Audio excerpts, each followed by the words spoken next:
Bienvenidos amigos televidentes a Pensamiento Crítico aquí en Ecuador TV. Tenemos ya la presencia en el primer bloque del doctor Carlos Vaca, consejero político en la presidencia de la República, el presidente de la República, para hablar casualmente sobre esto que estábamos viendo antes de iniciar Pensamiento Crítico, el encuentro latinoamericano de movimientos y organizaciones políticas progresistas. Le doy la bienvenida a Carlos Vaca. Y en el segundo bloque tendremos a Mauricio Andino para hablar sobre el informe de repetición y también sobre el informe al proyecto de ley de drogas. Carlos Vaca, buenos días, gracias por estar con nosotros. Carlos, muchas gracias. Últimamente hemos conversado con cierta frecuencia, pero el día de hoy el tema que nos convoca tiene que ver con el encuentro latinoamericano de movimientos y organizaciones progresistas. ¿Qué se busca con este encuentro? Que recordemos sería el segundo encuentro organizado por el movimiento Alianza País aquí en el Ecuador y que está teniendo una buena convocatoria internacional a nivel de Latinoamérica y también a nivel de países europeos. Gracias, Carlos. Buenos días. Este es un encuentro que organiza principalmente como anfitrión el movimiento Alianza País y que pretende, que busca convertirse en un espacio de reflexión, en un espacio de diálogo, de debate de los partidos y movimientos progresistas, no solamente de América Latina, sino también algunos de Europa que han venido a estos encuentros. En el primero, en el que se llevó a cabo el año anterior, ya se hizo un enorme ejercicio de discutir cómo aproximarse y cómo pensar y repensar la izquierda, no solamente desde lo ideológico, sino también desde el ejercicio del poder. Porque una buena parte de estos movimientos y partidos de izquierda están en el ejercicio del poder. Hoy en este segundo encuentro, en esta edición del año 2015, coincide y vuelve a ocurrir lo mismo. Es decir, hay muchos de estos movimientos y partidos que están en el poder o están en una opción de poder muy efectiva, muy cierta, muy posible.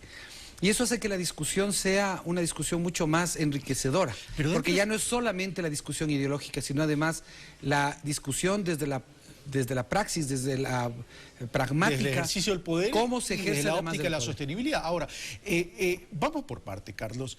El encuentro del año pasado se llamaba Patria Grande, Retos y Desafíos. El de ahora se llama Democracias en Revolución, Soberanía y Justicia Social. ¿Cuál es la diferencia entre el uno y el otro, considerando que todo ejercicio de poder o toda ideología debe buscar el bien de la sociedad, es decir, el bien del ser humano? Mira, la expresión democracias en revolución podría complementarse, sin que intente ser un juego de palabras, como también se podría complementar con revoluciones en democracia. El día de ayer, por ejemplo, para mencionarte un elemento, estuve en la mesa que trató sobre la desestabilización, sobre los procesos de desestabilización de estos programas, de estos proyectos progresistas. Estaban en esa mesa representados 5 países. Estaba Brasil, El Salvador, Nicaragua, Ecuador y Venezuela. Y en esos casos, en el caso de estos 5 países que estaban representados en esta mesa con importantes ponentes de cada uno de los países, había un factor común, y el factor común es de que todos estos países estaban empujando procesos de reivindicación soberana y de reivindicación de los sectores populares.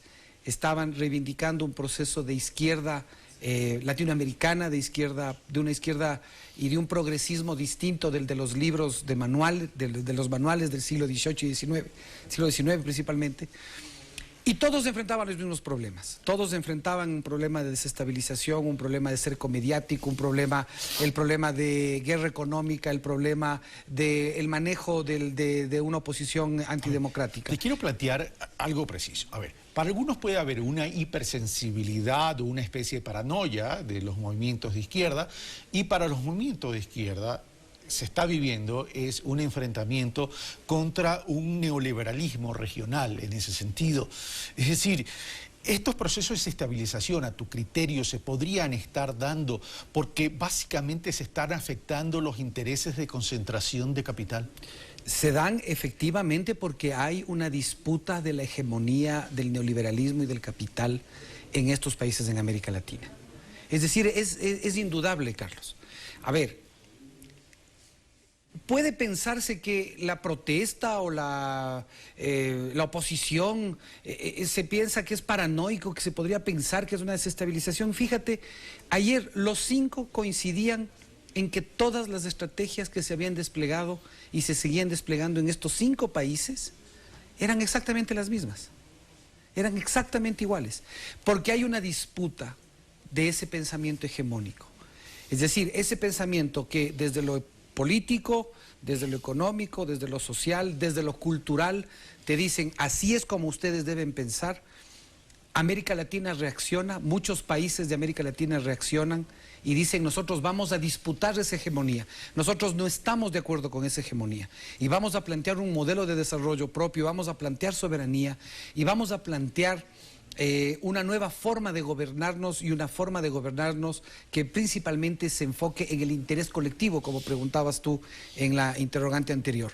Y todos estos procesos tienen esos factores comunes y todos enfrentan los mismos problemas. Políticas de descongestionamiento de los recursos, o dicho de una manera más técnica, de distribución y redistribución, son los que atentan a estas concentraciones.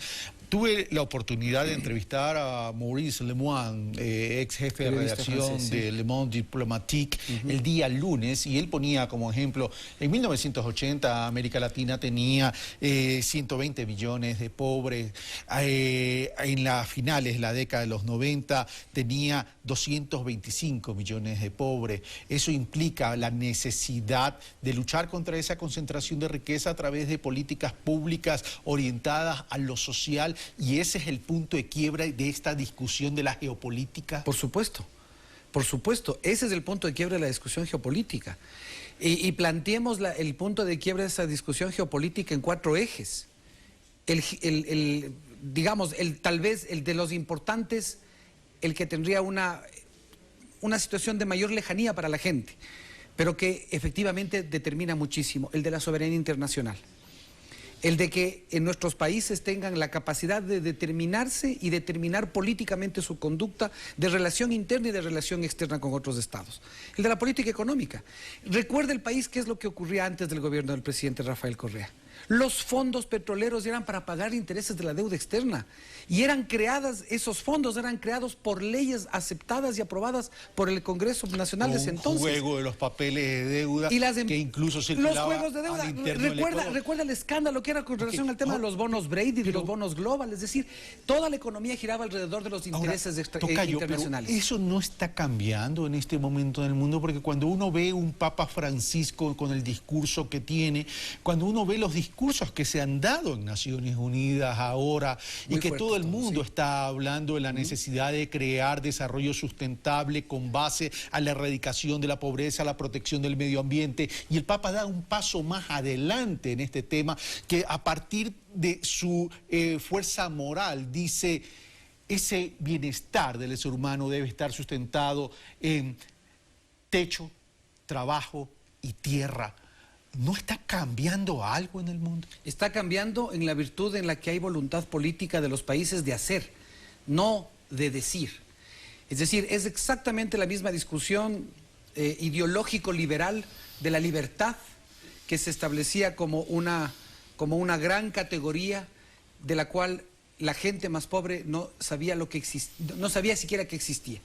Hoy está cambiando en el discurso, está cambiando en el mundo, en la percepción de la humanidad, pero también está cambiando, y principalmente está cambiando, porque hay países como los nuestros, en especial Ecuador, Venezuela, Bolivia, Nicaragua, Argentina, que se han levantado y que han dicho: un momento, es hora no solo de cambiar en el discurso, es hora de cambiar en los hechos y de gobernar para la gente más pobre. Bloque regional, no me gusta llamarlo subregional, porque eso sería ponernos en inferioridad. Este bloque regional latinoamericano está tan cohesionado, tan sólido como para ahora sí entrar en procesos de integración. Yo sé que se ha dado pasos importantes con CELAC y UNASUR, pero no es suficiente. Hay que apuntalar también la economía de la región, a efectos que ese bloque cohesionado y consolidado tenga fuerza por sí mismo dentro de las negociaciones de la geopolítica, Carlos. Mira, ayer justamente se analizaba ese tema, incluso una pregunta del auditorio en la mesa de trabajo apuntaba hacia allá. Es decir,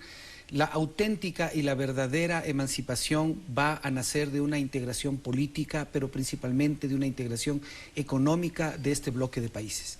Es decir, de su complementariedad, de su capacidad de convertirse en cadenas productivas, en cadenas de intercambio, en cadenas financieras. Y lo político se ha avanzado, pero en esa planificación económica con base a la complementariedad, que algunas ocasiones hemos mencionado en pensamiento crítico y en pulso político, deja todavía mucho que desear, o mejor dicho, hay mucha tarea por hacer. Sí, pero Carlos, creo que el primero o los primeros pasos son los esenciales. Y no puede haber una integración económica si eso no parte de lo que político ordena todo, que es la voluntad de integración política. Y creo que sobre ese camino el presidente Correa y algunos otros presidentes de la región y de algunos países amigos han dado unas muestras y unos pasos fundamentales para conseguir esa integración política, que es la base sobre la que se puede construir la integración económica, la integración social y cultural de nuestros pueblos. Y ya para terminar, hay un gran debate si estos mecanismos de organización política, ya sea desde el punto de vista tan solo de la ideología de los movimientos o ya sea desde el ejercicio del poder, han sido capaces de crear sujetos políticos de militancia y apoyo activo. A ver, yo creo que ahí hay no sé si una tarea pendiente, pero al menos sí existe una clarísima necesidad de que estos sujetos políticos que se puedan construir generen además un bloque de unidad que no sea solamente un bloque de unidad de los gobiernos y de los países y de los estados, sino un bloque de unidad política de los movimientos y de los partidos políticos. Y creo que en ese sentido hay una serie de esfuerzos que se pueden dar alrededor del ELAP, alrededor del ELAP de Juventudes también que se llevó a cabo hace poco, y que es el paso que se necesita, es el camino que se requiere caminar, que se requiere andar para conseguir esta unidad y esta integración. Creo que sobre la base de eso hay todavía, insisto, no es una tarea pendiente, pero sí es una cuestión sobre la que debemos intensificar esfuerzos tanto a nivel de Ecuador como a nivel regional. Muchas gracias, Carlos Vaca. Nosotros vamos a continuar con Pensamiento Crítico, pero les recuerdo que hoy día en la noche, en Pulso Político, tendremos ampliación sobre este tema. Estará con nosotros Atilio Borón, politólogo argentino, Estela Carlotto, abuela de la Plaza de Mayo, abuela de Mayo. También estará con nosotros Iván Cepeda, asambleísta y congresista colombiano, senador colombiano, y Guillaume Long, ministro de Cultura, pero más que como ministro de Cultura, estará como presidente de la Comisión de Relaciones Internacionales de Alianza País. Durante 55 minutos estaremos ampliando este análisis sobre hacia dónde apuntan estos movimientos progresistas y sobre todo el reto frente a la coyuntura económica también que tendrían estos movimientos. Continuamos con Pensamiento Crítico.